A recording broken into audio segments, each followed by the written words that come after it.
2016年第33題。開始之先，複習一下可以影響 reaction rate 嘅幾個 factor 先，分別係 concentration、surface area、temperature 同埋 catalyst。以下邊一句 statement 係正確嘅呢？第一句，1m 嘅 HCl react faster than 1m 嘅 ethanoic acid with magnesium oxide。大家都係 1m，HCl 係 strong acid，ethanoic acid 係 weak acid。由於 partially ionized 嘅緣故，ethanoic acid 入邊 hydrogen ion 嘅 molality 係冇 1m 咁高嘅，所以佢嘅 reaction rate 輸俾 HCl 合情合理。第二句 powder 嘅 marble react faster than granular marble with HCl。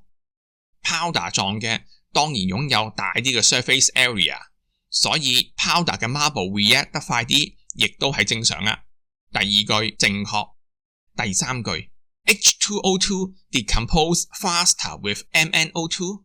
喺 syllabus 入邊，學生係需要記得 MnO2 係作為 decompose H2O2 嘅 catalyst。 如果你唔記得咗嘅話，嗱寫低佢啦。有 catalyst 當然會做快啲 reaction 啦，所以第三句都正確。1、2、3都啱，答案係多。